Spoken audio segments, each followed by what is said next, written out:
Order কবিতা দি দিম আপোনালোকে। তেওঁলোকে 180খন বিলৰ ওপৰতো দৰিকা মীনমহল পাৰ্ট 3, তেলীয়াডোঙা কৃষ্ণচিগা কোৰ মীনমহল, মৰি দিচাং মীনমহল, দিছৈ চৰগুৰি মৰি দিছৈ মীনমহল, এনেদৰে তেওঁলোকে এইবিলাক ছেটেলমেণ্ট দিছে মিচিং অট'নমাছ কাউন্সিলে, যিটো নেকি তেওঁলোকৰ কৰ্তৃত্বৰ বাহিৰত বুলি ভাবিছোঁ। আমাৰ এই মহামান্য আদালতৰ ৰায়টোও সেইটোকে কৈছে। আমি এই গোটেই সামগ্ৰিক বিষয়টোক লৈ পেলাই আমি উদ্বিগ্নতা প্ৰকাশ কৰিছোঁ আৰু আমি আশাবাদী মিচিং অট'নমাছ কাউন্সিলে যাতে এনেধৰণৰ কামবিলাকৰ পৰা বিৰত থাকে। মিচিং জনগোষ্ঠীসকলৰ লগত আমাৰ পূৰ্বৰ পৰাই যি এক ভাতৃত্ববোধ সম্পৰ্ক আছিল, এতিয়াও আছে আৰু আমি আগলৈকে থকাটো বিচাৰোঁ। আমি আশা কৰোঁ যাতে মিচিং অট'নমাছ কাউন্সিলৰ এনে কৰ্মকাণ্ডই যাতে আমাৰ এই খাটি খোৱা মাছমৰীয়া মানুহবিলাকৰ মাজত গ্ৰামাঞ্চলত যাতে সংঘাতৰ সৃষ্টি নহয়, এইখিনিৰ পৰা তেওঁলোকক আমি আঁতৰি থাকিবৰ বাবে আহ্বান জনাইছোঁ। আৰু সামগ্ৰিকভাৱে আমাৰ এই গুৱাহাটী উচ্চ ন্যায়ালয়ৰ ৰায়দানটোক আমি আটাইকেইটা অনুসূচিত জাতি সংগঠনে উষ্ম আদৰণি জনাইছোঁ। অসমৰ অনুসূচিত জাতিৰ কেইবাটাও সংগঠনে অনুসূচিত জাতিৰ যুৱ ছাত্ৰ সন্থা, সদৌ অসম অনুসূচিত ছাত্ৰ সন্থা, অসম অনুসূচিত যুৱ ছাত্ৰ পৰিষদ আদি কৰি 3টা সংগঠনে অসমৰ 45 লাখ মানুহক প্ৰতিনিধিত্ব কৰা এই সংগঠনকেইটাই অসমৰ খিলঞ্জীয়া অনুসূচিত জাতি লোকসকলৰ প্ৰাপ্য অধিকাৰ, খিলঞ্জীয়া অনুসূচিত জাতি লোকসকলৰ যি মাছ ধৰাৰ অধিকাৰ, জন্মস্বত্ব অধিকাৰ, এই অধিকাৰৰ পৰা বঞ্চিত কৰিবৰ কাৰণে মিচিং অট'নমাছ কাউন্সিলে যি আমাৰ বিল জলাশয়সমূহ তেওঁলোকে টেণ্ডাৰ দি বেলেগ মানুহক সমান্তৰালভাৱে টেণ্ডাৰ দিছে, প্ৰদান কৰিছে। ইয়াক আমি ঘূৰ বিদ্যাচন কৰিছিলোঁ আৰু ইতিমধ্যে মিচিং অট'নমাছ কাউন্সিলে 180খন বিল জলাশয় ইতিমধ্যে টেণ্ডাৰ দিবৰ কাৰণে যোৱা 5 জুন তাৰিখে যি ব্যৱস্থা গ্ৰহণ কৰিছিল, সেই কথাটো আমি মহামান্য আদালতত গোচৰ তৰা হৈছিল আৰু মহামান্য আদালতত গোচৰ তৰাৰ বিনিময়ত ইতিমধ্যে কেইবাটাও বিল সমবায় সমিতি, আমাৰ অনুসূচিত যুৱ ছাত্ৰ সন্থা, অনুসূচিত ছাত্ৰ সন্থা, অনুসূচিত যুৱ ছাত্ৰ পৰিষদ এই সংগঠনকেইটাই পাৰ্টি হিচাপে গোচৰ তৰাত ইতিমধ্যে গোচৰ ৰায় দিছে যে মিচিং অট'নমাছ কাউন্সিলে কোনো কাৰণত এই বিলসমূহ টেণ্ডাৰ দিব নোৱাৰিব। ইয়াত কোনো ধৰণৰ তেওঁলোকে থৰ সংগ্ৰহ কৰিব নোৱাৰিব এই বিল মহলৰ পৰা আৰু টেণ্ডাৰৰ জৰিয়তে এই কাম তেওঁলোকে প্ৰচেছ কেতিয়াও কৰিব নোৱাৰিব। এইটো যিহেতু 1886তে land revenue act and disaster management এখন আইন প্ৰস্তুত কৰিছিল। ইয়াৰ পিছত 1896ৰ পিছত 1953 চনত স্বাধীন ভাৰতবৰ্ষত আমাৰ এইখন অসমৰ চৰকাৰে আমাৰ এখন আইন কৰিছিল 1953 চনৰ বিধি, মীন আইন বিধি। ইয়াৰ পিছত 1995 চনত কৰা হৈছে। ইয়াৰ পিছত 2017 চনত শেহতীয়াকৈ ইয়াৰ এখন নটিফিকেশ্যন উলিওৱা হৈছে।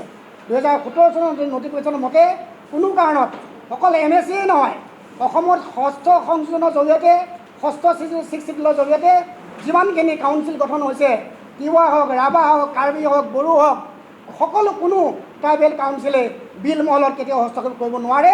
বিল মহল কেৱল পাৰিব ফিচাৰী ডিপাৰ্টমেণ্টে আৰু ফিছ ডেভেলপমেণ্ট কৰ্প'ৰেশ্যনে পাৰিব। আৰু এই বিল 100% সেই মীন আইনত উল্লেখ থকা মতে 100% অনুসূচিত জাতি লোকেৰে গঠিত মীন সমবায় সমিতিয়ে এই আইন এই বিল মহলসমূহ দখল কৰিব পাৰিব। বোলে আমি গুৱাহাটী উচ্চ ন্যায়ালয়ে যি ৰায় প্ৰদান কৰিছে, এই ঐতিহাসিক ৰায়টোক আমি সন্মান প্ৰদৰ্শন কৰিছোঁ আৰু আমি উষ্ম জনাইছোঁ।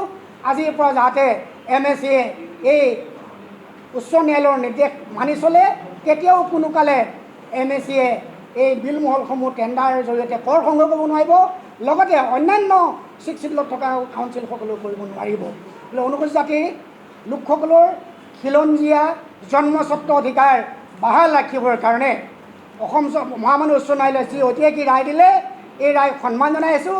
এইটো কাৰণে যে ব্ৰিটিছৰ দিনৰ আদালতৰ পৰাই আমাৰ এই লোকসকলে মাছ মৰাৰ অধিকাৰটো পাই আহিছে আৰু আজিও পাই আহিছে আৰু অনাগত দিনতো আমাৰ এই খিলঞ্জীয়া লোকসকলৰ ওপৰত মাছৰ অধিকাৰ থাকিব বুলি আমি আশাবাদী আৰু আশা ৰাখিছোঁ।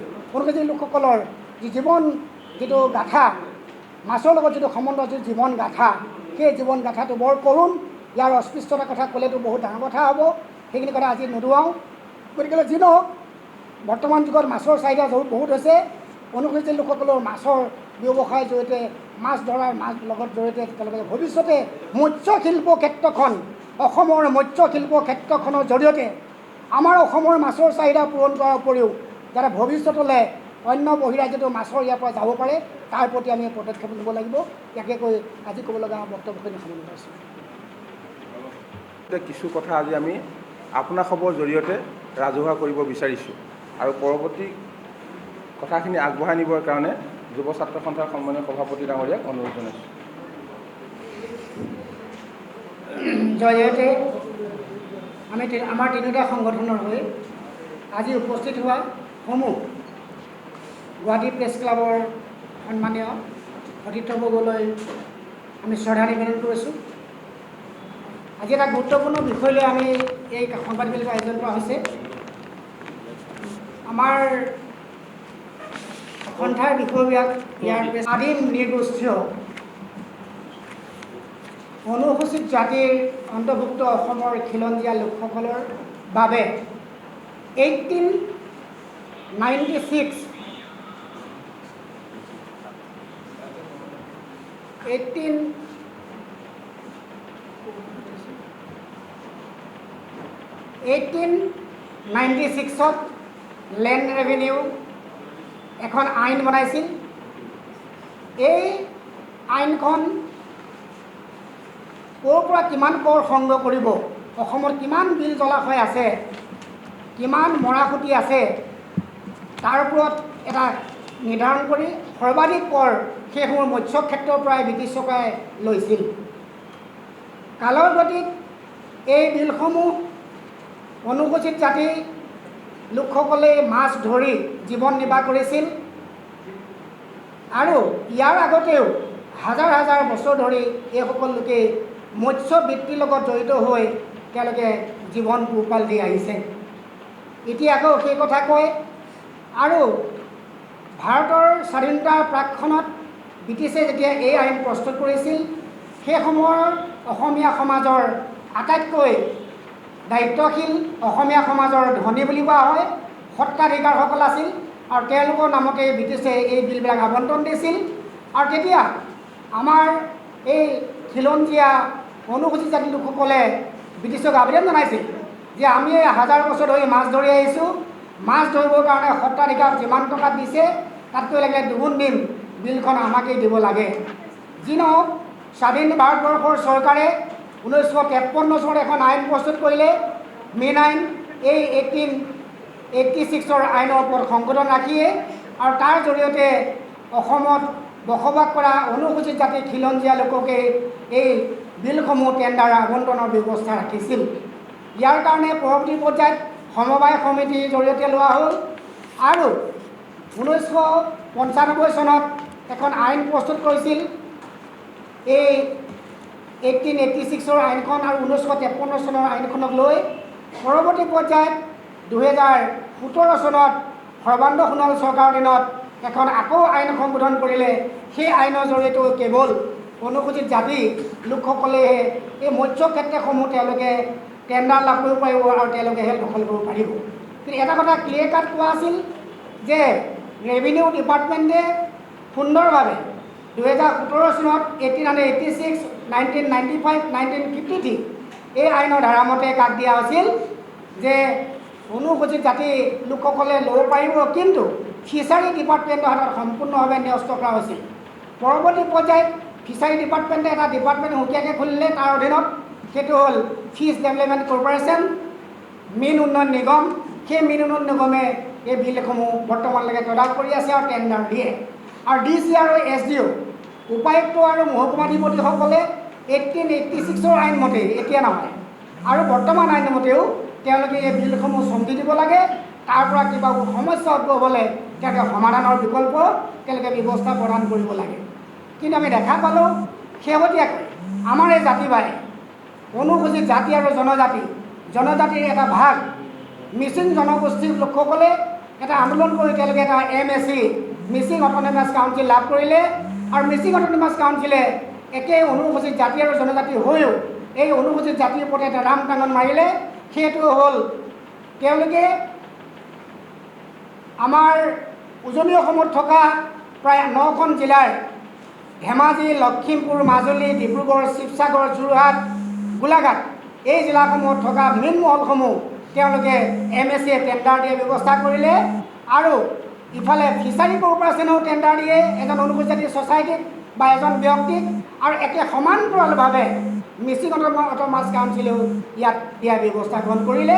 আমি এটা বিশেষ এটা অৰ্ডাৰত আমি বিশেষকৈ সকলোৱে আমি বিধিবস্ত হ'লোঁ। এইটো 5/6/2024 তাৰিখে 181খন বিল মহল 189খন বিল মহল অসমত উজনি অসমত তেওঁলোকে দিবলৈ প্ৰস্তুতি কৰিলে।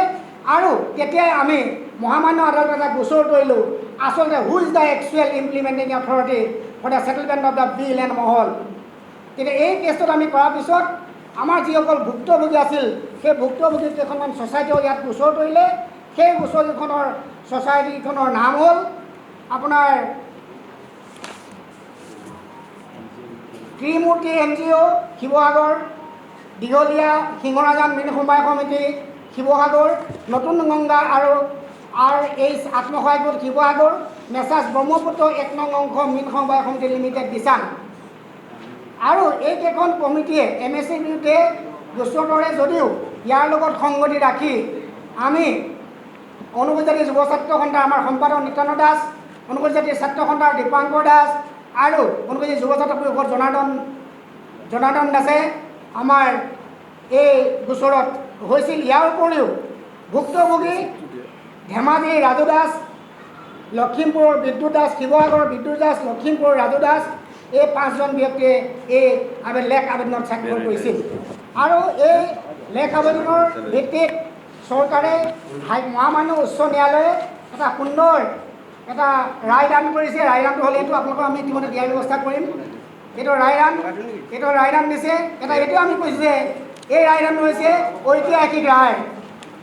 যে এইকাৰণে ঐতিহাসিক ৰায় বুলি কৈছোঁ যে মাছ ধৰা সম্পৰ্কত 1942 চনতে অসমত এটা গণ্ডগোল লাগিছিল, ইয়াতকৈও আগত লাগিছিল।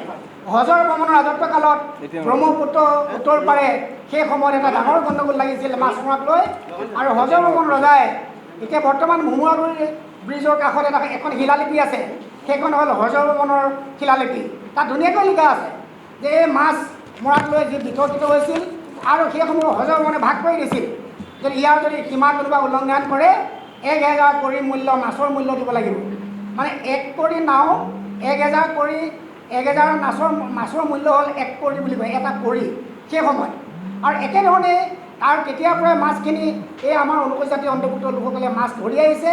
কিন্তু মিচিং সম্প্ৰদায়ৰ লোকসকলে MSCয়ে কোনো ভাৰতবৰ্ষৰ চৰকাৰ আইন নেমানি, অসম চৰকাৰ আইন নেমানি, মীন আইন নেমানি এজনী কন্যা 2টা দৰা তেওঁলোকে কৰিছে।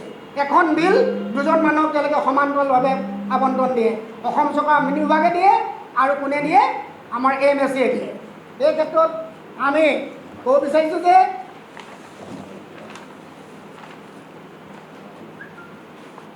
2017 চনত এটা অৰ্ডাৰ ওলাইছিল, অৰ্ডাৰ নহয় এখন নটিফিকেশ্যন আইন ওলাইছিল আগৰ আইনখনৰ লগত সংগতি ৰাখি।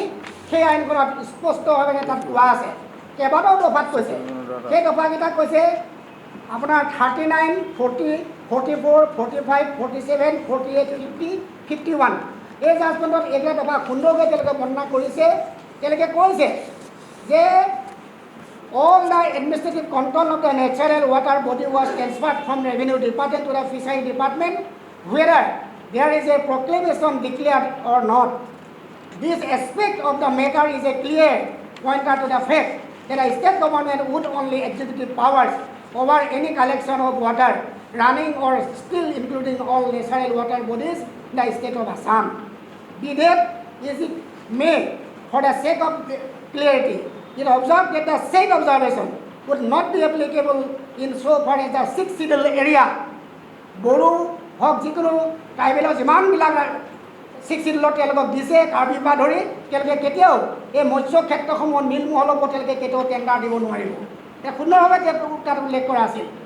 ইয়াৰ উপৰিও আকৌ কৈছে যে it is clear that for the purpose of regulation, control and administration of the matters enumerated in section 18 of the Act 1995, including fisheries, the General Council of the